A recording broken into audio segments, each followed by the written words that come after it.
What's up guys, LeopoldTheBrave here, and with the release of Kazuya Mishima, we are now down to the final character in Super Smash Bros. Ultimate. Some people are sad that there's only one fighter left, but they're also happy because Sakurai gets a break and also Smash speculation can end, because it's stressful. Now I've made lots of videos related to Smash DLC, but all of them are pretty much wish lists and requests and pipe dreams that are never gonna happen. I've never actually done a proper speculation video on this before. And honestly, there's no better time than right before the final fighter. I don't have to sit through an entire pass wondering if my prediction's going to show up. I'll know once and for all in the next couple months. Now before I say who I'm predicting, I'm gonna make it clear that I'm basing this purely off my own speculation. I'm not gonna be listening to any fan rules like the Mii costume thing because Kazuya just broke it. They added a Heihachi Mii earlier in this exact same pass and a Tekken character still showed up. So we could potentially even have someone like Dr. Eggman show up, even though we've already gotten all the Sonic Mii costumes back by now. Not listening to the Spirit fan rule either, because Min Min broke that a long time ago. Then finally, of course, I'm not going to be listening to any leaks, because as far as the DLC goes, nothing is really leaked so far, except for the stuff Nintendo has leaked themselves, like having Banjo and Hero's codenames in the data that people found, or leaking Terry through the SNK copyright on their website. Oh yeah, also not gonna listen to the whole we just got a fighting game character so we're not gonna get another fighting game character thing, because we literally have two passes that have both had two RPG characters in a row, so it can happen. Anyways, not listening to those, this is purely based off my own speculation, patterns I've noticed, and theories that have convinced me. So with all of this said, I'm predicting the final fighter for Super Smash Bros. Ultimate will be Rayman. Now there were of course a few initial thoughts that played a big part in helping me come to this conclusion. One of them being that in the Sephiroth presentation, Sakurai commented on how much he enjoys the diversity in Smash Bros. For example, one minute he could have Steve from Minecraft, and then the next one of the biggest, baddest, and most powerful video game villains of all time. And with us having three very humanoid, complicated designed characters in a row, we're long overdue for a more simplistic, bouncy, and colorful character. Another reason is that Sakurai likes to hit a wide demographic with Smash, not just the Japanese audience. For example, Terry may have been one of his personal picks, but King of Fighters is also huge in Latin America, so it's cool that they got one of their most wanted. He also aims for big worldwide characters like Steve from Minecraft, whose popularity isn't exclusive to a specific region. But we haven't gotten that in a while. Now don't get me wrong, Sephiroth and Kazuya are totally worldwide icons, but the Japanese audience were definitely the ones in mind when choosing the characters, along with Sakurai's personal preference. Compare the presentation lengths of Sakurai gushing over Final Fantasy VII's story or Tekken's gameplay design and fundamentals to someone like Banjo who mainly got in due to his large amount of requests over a long period of time. There's a nearly 20-minute difference there. So yeah, I think it's also apparent that we're long overdue for another worldwide requested icon. And finally, I'm confident it's going to be a third-party rep. For the longest time I was pretty sure it was going to be first-party because of all the candidates we have, like a Breath of the Wild 2 rep or Rillaboom from Pokemon. But I'm pretty sure Nintendo, and especially Sakurai, are aware of the negative feedback and reception that ending a line of characters with a first party typically gets. The anger behind Corrin in Smash 4, Byleth ending the first Fighter's Pass, and I'm sure they noticed the lack of hype surrounding Incineroar ending the base game. I mean, Incineroar is technically second party because Game Freak or whatever, but you get what I mean. Now I could see them ending another Fighter's Pass with a first party if there was going to be a third pass, but we already know that's not the case. So I feel like Sakurai wants to use the final character to blow everyone away again. So, with all of those initial thoughts, I'm thinking of a third party, cartoony character with worldwide appeal. Now, what made me think of Rayman specifically? Because that description goes for a ton of characters, like my most wanted, Crash Bandicoot. And this is where we have to start diving into the theories and patterns leading up to Rayman. The first theory is admittedly a bit flimsy, but also interesting as it does at least hold some weight. It's the color theory. Now when Fighters Pass 1 was going on, the color theory was a bit different than it is now. See, all the DLC fighters thus far, including Piranha Plant even though he wasn't part of a pass, have a color associated with them. And the color theory predicted they were doing the colors of the rainbow. Piranha Plant was green, Joker was red, Hero was purple, Banjo and Kazooie were yellow, Terry was blue, and we all expected the final color orange to be brought in with Crash Bandicoot. But nope, it was Byleth, with green the sequel, obliterating the original color theory.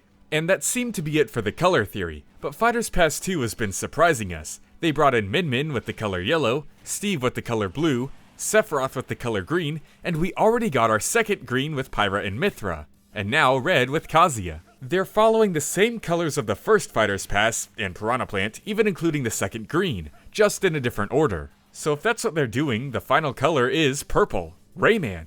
Now they're not just changing the orders of the colors randomly, they seem to be going for a specific pattern. If you go to the Super Smash Bros. Website, you can see all the DLC characters listed in 3 vertical rows of 4. The colors of these rows goes green, yellow, yellow, green, red, blue, blue, red, purple, green, green, blank. So if they're keeping up with this pattern, then again, the final color would have to be purple, Rayman. Or they could just pull another Byleth on us and give us a second blue, or a new color like pink. Which is why I'm not solely focusing on or betting on the color theory. There's a much more set-in-stone concrete pattern that I'm noticing really hard right now. I, and I'm sure a few others have noticed that all the fighters so far in this pass have been based heavily around the concept of characters or ideas that were considered in the past but didn't quite make the cut, and are now getting a second chance. For Min Min, ARMS was desired for the base game in Smash Ultimate, but the director of ARMS felt they weren't quite ready as the series was still new. But I guess by Fighters Pass 2, enough time had passed and she was finally ready to join the battle. For Steve, getting Minecraft in Smash was a long process, a negotiation that took over 5 years, missing the base game and the first Fighters Pass. Thankfully, they got things done in time for Fighters Pass 2. For Sephiroth, Cloud only came to Smash with 2 songs, and no trophies in Smash 4 or no spirits in Ultimate. Square Enix had a ton of licensing and copyright issues when it came to the content of Final Fantasy VII. But by the time Sephiroth was added, they finally had all of that figured out and could give Final Fantasy the content that should have been there from the very start. With Pyra and Mythra, Sakurai pretty much confirmed himself how that process went, Xenoblade Chronicles 2 being too late for Rex to make it into the base game. Then finally we come to Kazuya Mishima. His father Heihachi was actually considered for Super Smash Bros. For 3DS and Wii U. But his concept was quickly dropped because Sakurai had difficulty implementing how tech and mechanics would work in Smash. I guess now he just finally thought of an idea, with Kazuya's Devil Gene powers making it a lot easier, as Sakurai confirmed himself. So with that extremely solid and noticeable pattern in mind, does Rayman fit within it? Was he once considered for Smash and could potentially get a second chance? Well, I theorize, yes. Let me explain. We are all very well aware of the super good relationship between Nintendo and Ubisoft right now. But believe it or not, it wasn't always that way. See, back in 2013, Rayman's new game, Rayman Legends, was supposed to be an exclusive for the Wii U. But once Ubisoft saw that the Wii U wasn't doing so hot, they stabbed Nintendo in the back and released it multi-platform. This is all true. The rest you're about to hear is just theory. Now this all happened around the production time of Smash for 3DS and Wii U, and it was believed that because of this deal, Rayman was going to be in Smash. However, because Ubisoft broke this deal, Rayman was cut from the game and had most of his content dropped, leaving only a few trophies. Sakurai then showed the Rayman trophy off in a pic of the day the morning of Robin and Lucina's reveal so it'd be quickly covered up, saying something like, "Look, it's Rayman, haha, Ubisoft gave us this model to use, ha ha ha ha ha," only to then completely change the model to one of their own by the time the game released. You can see the comparisons online. Now you may be thinking to yourself, if Rayman was planned for the game, why didn't Sakurai talk about it like he did for Heihachi?